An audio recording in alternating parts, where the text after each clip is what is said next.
It's podcast day. It's podcast day. Welcome in.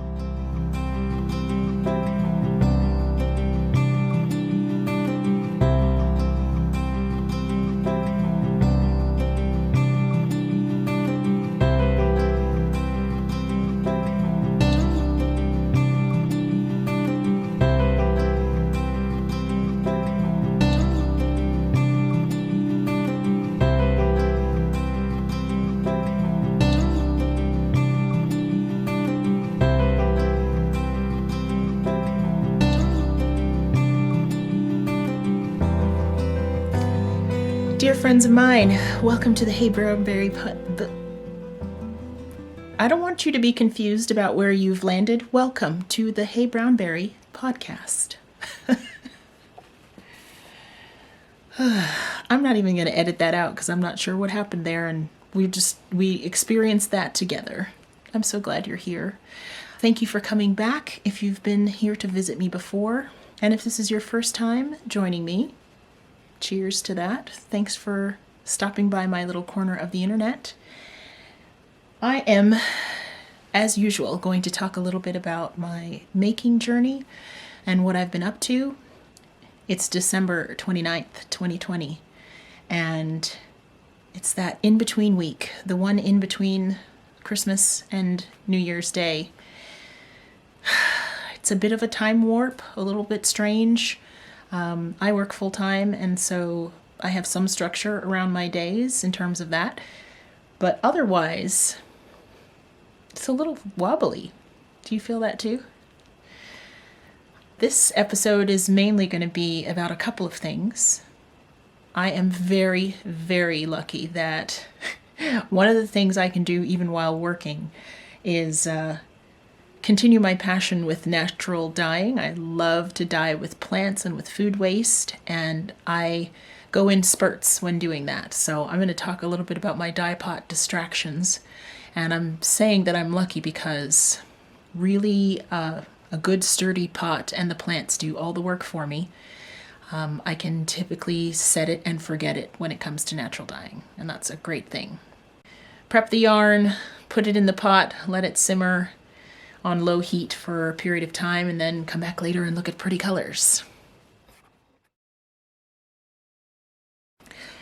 Now, I've just said recently that I don't typically drink on camera because it just makes me feel a little self-conscious, which is silly. But I poured this cup of coffee and sat down as though you were coming over to have coffee with me. And we were just going to sit and chat and sip our beverages together. And so that's why I have it in hand, even though I normally don't record myself doing it. But here goes. I don't think I'll make a habit of it, but it's hot right now. I realize that by putting it down, I will have to rewarm it. There are worse things. The other thing I want to talk to you about is planning for a Yarny Advent for 2021. This year, I made myself a Maker's Advent calendar. If you've never heard of this before, I'll give you a quick summary. Typically, yarn dyers around the world put a lot of effort into hand dyeing mini skeins, and many of them dye 24 mini skeins and sometimes a bonus full skein of yarn, and that yarn is packaged up, often quite beautifully, into advent calendars. And the period between December 1st and December 25th is the celebration of Advent and the coming of the Christmas day, and those mini skeins are opened one at a time, one each day, usually. So I have not purchased such a calendar from an indie dyer, although I have seen through Instagram that many people have and love it. But I love the concept, so this year, actually in 2019, I made one for myself. I've talked a little bit about this before, so if you are catching up on some of my videos, you'll have heard me talk about my 2020 Advent calendar, which I housed in this box. I love a good reusable container, and this is a sparkling water box, and inside it, last year, I had packaged up mini skeins and tea bags and lots of little goodies into different containers, also reused. And I tucked it away in my craft room closet so that I could open it again this year. Let me tell you, having gone through the process of opening these mini surprises to myself from myself, highly recommend it.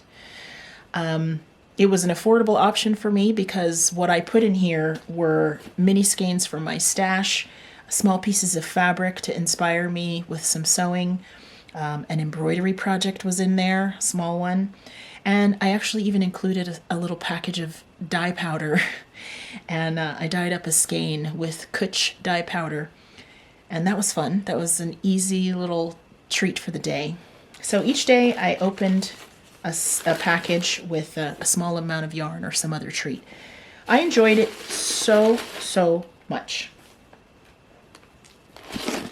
It was well worth it. I was completely surprised by all of it because a year is a long time to not see something.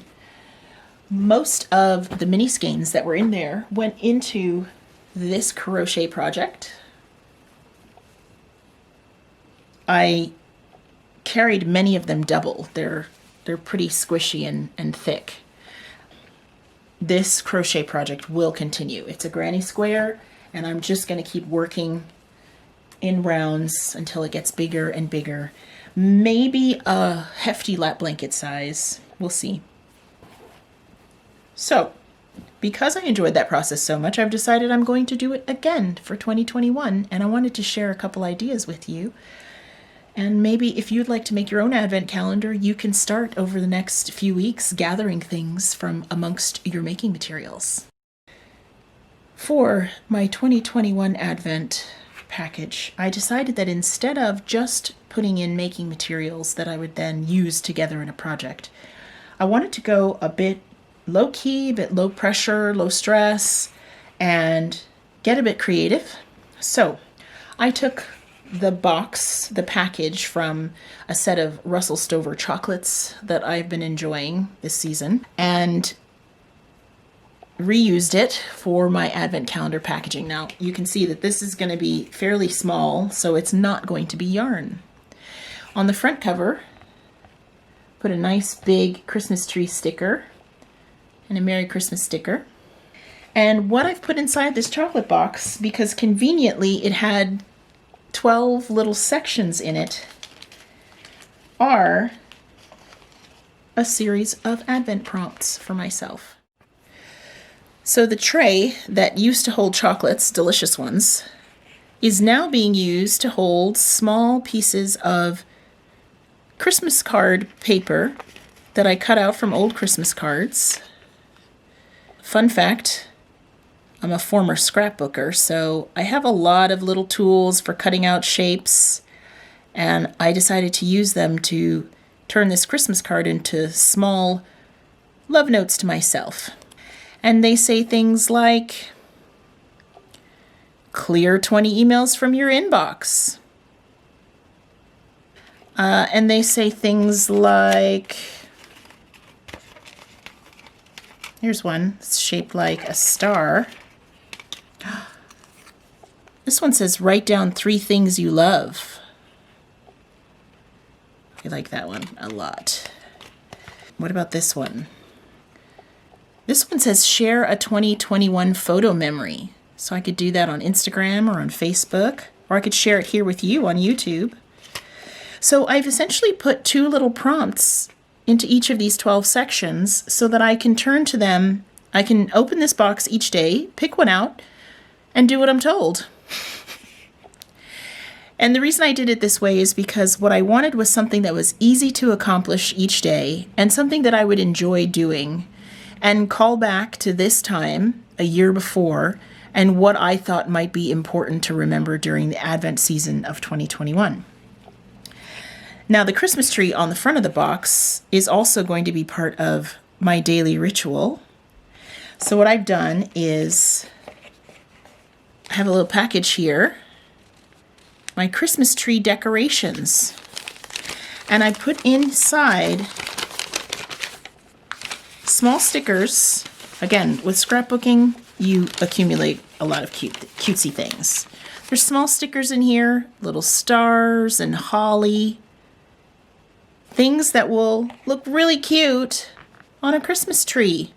So each day I'll pull one out and put it on the Christmas tree. I found some little ornament stickers. Those will be cute.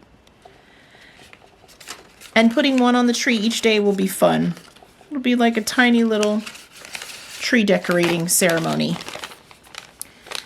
So with those two things happening each day, I think I'm going to create myself some joy. I'm tucking this away in the craft room closet, ready to surprise myself again in 2021. I have another idea for creating myself an advent calendar because I'm greedy like that, but this one is actually making related, and it is going to be geared towards spinning. So I have this thought. I haven't put it all together yet, so you're seeing this as a first look. I have this thought that this egg carton, which just happens to have 24 spaces in it and is plastic, so should be used again if possible, would make a great advent calendar box. Had to pause there because it's very noisy to open. Each of these little sections will hold just enough fiber to be spun in a day. Here's an example of some fiber that was sent to me by Hannah-Lisa Hafferkamp. And it is some BFL. Hannah-Lisa is the editor of Making Stories magazine. And it's some BFL fiber. So squish. And in here there are, let's see if it tells me. No, it tells me the micron count, but not the weight, which is fine. What I'm thinking is this is a good amount of fiber. Maybe there are a couple of ounces in here. What I would like to do is take some fiber and prep it for a little spinning advent calendar. And I would specifically like to prep 24 days worth of spinning that is very doable. So I'm just splitting this little hank of fiber here. So I have some idea of how much I can spin, say, in a 15 to 20 minute time frame. And I'll probably go even under that in terms of how much fiber I would aim to spin each day. I'm considering doing this on my spindles for each ply. So more than likely I will ply this together into a 2-ply or a 3-ply yarn in the end, but I'm planning to spin singles on my spindles. And the reason I'm choosing that is because spindle spinning is, for me, slower than wheel spinning. And making hand spun on the spindle is a very mindful process. It's not just slower, there's an attention that I give to it, which is different than the attention I give to my wheel spun yarn. Because my hands are so involved with spindle spinning and I'm making so much contact with the fiber over and over again, and the process of spinning, drafting and spinning for the spindle to drop and then picking it up again and winding on and starting over, all of those processes are really tactile. And I want to encourage myself, my 2021 December self, to sink into that. So if I take small amounts of fiber that would be really easy to spin on one of my spindles within a morning, then I'm going to reuse some packaging paper. This is what comes inside of packages that are delivered. And it's already perforated in some places. So I'll just take a piece of this packaging paper and gently wrap up my fiber. Peekaboo. And I haven't worked out, how to do this super cute, or even if I care about it being super cute, let's be honest. I'm just hiding it from myself, really, so I don't see right away what's in here. And then grab my advent calendar / egg carton and put one of these little mini bits. You can just bundle up my little fiber piece. I don't actually want to squish it too much. It's good to keep some air in your fiber. And put it into one of these compartments. Friends, I'm popping back in here because I was just cleaning up after talking with you, and I realized something. I just finished saying that I love reusing packaging for some of these clever Advent ideas, and I was wrapping up my little fiber nests for spinning, and I saw this. All the little envelopes from the mini skeins that were sent to me by my friend Adrian, the Freakish Lemon. Adrian had dyed up for me a beautiful bounty of naturally dyed skeins and packaged them in these little envelopes. These would hold some fiber quite nicely, don't you think? So the egg carton's going to the recycle bin and the fiber's going in here. Just a little update. Point of the story is reuse where you can. All right, I'll see you. What do you guys think? It could work, right?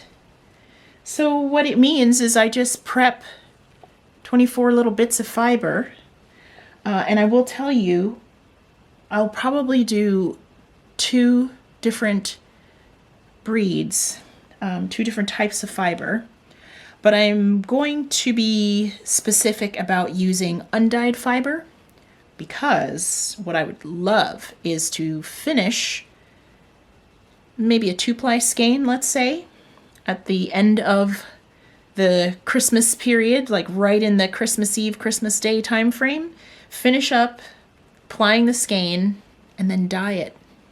And then that's a Christmas miracle. That's another fun creative outlet project. So spin it, apply it, and dye it. That's the plan. So I'll just make myself little nests and bundles and put them into my spinny advent calendar. Do you have some stash that you could tuck away like that? Bet you'll be looking differently at your egg cartons now, won't you? I hope those ideas are inspiring. If you have thoughts about doing your own advent calendar for a craft that you love, or for prompts, or for journaling, please comment below and let us hear about it. Let's share ideas about ways that we can surprise ourselves a year from now with some lovingly thought out treats.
mentioned I was lucky enough to have some dye pot distraction today.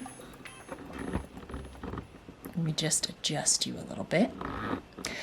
And I call it dye pot distraction because it just puts my mind in a very peaceful place, and I love, love, love color play in the dye pot. So the first thing I'll show you here is, here's some undyed wool that I have. Pretty sure this is a worsted weight. Just a really nice standard undyed wool. And I took 100 gram skein and split it into 4 minis, and with the intention of dyeing the minis different colors. And the first one that I dyed, I mentioned a few minutes ago, with Kutch powder.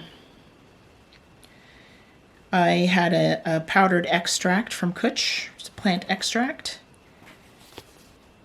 and I dyed it earlier this month. It was one of my 2020 Advent calendar daily rituals, was to dye up a mini skein. And this is the Kutch powder result, which is like a reddish brown color. It's a bit brighter on screen since it's evening. I have the lights up. If you watched my previous episode, you would have seen that I went to the garden to get the last of the marigolds. The plant is dying off, as happens in the winter time. And I put some marigolds to simmer and threw another one of these mini skeins in the pot and got this beautiful yellow. One of the things I love about dyeing with marigolds, the yarn always smells so good. So it's a pretty yellow, it's bright, it's very cheerful, it's rich, it's a very saturated yellow.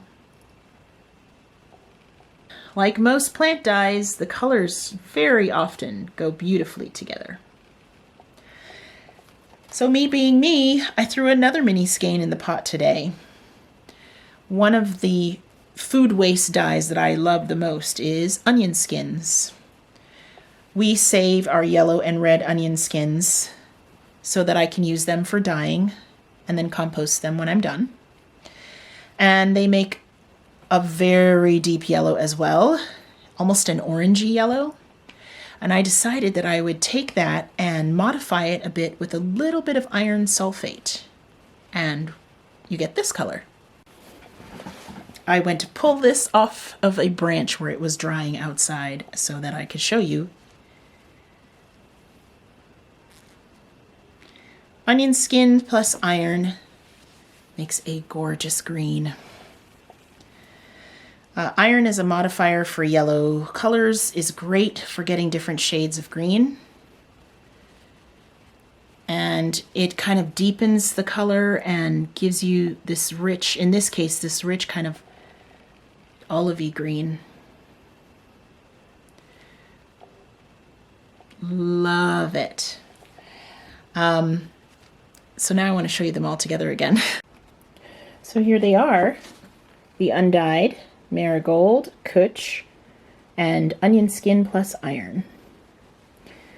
I am already, let's see if I can get the colors to show up a little more accurately. Now we're in business. This is much closer to reality.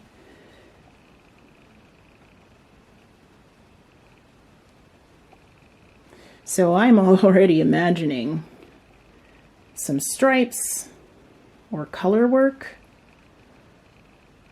or both. I'm considering leaving this one undyed just because I love the contrast of it, and it's a reminder of the beautiful colors that can be created on the original. Food waste and plant stuff, it's magic. I love sharing my fun with you. I hope that it helps you to think about some things you might want to do in the coming year. Always at this time, we're making loads of plans, and if I can nudge you in the direction of planning things for future you that you know you'll love, I hope you will. I will look forward to seeing you again here, friends. If you stick around after my goodbyes, as usual, probably have a little music and a little more footage for you. and I expect to be back soon. I love being here, and I love reading your comments and sharing the time with you. So I will be back, and I'll see you when I see you. Bye for now. Mwah.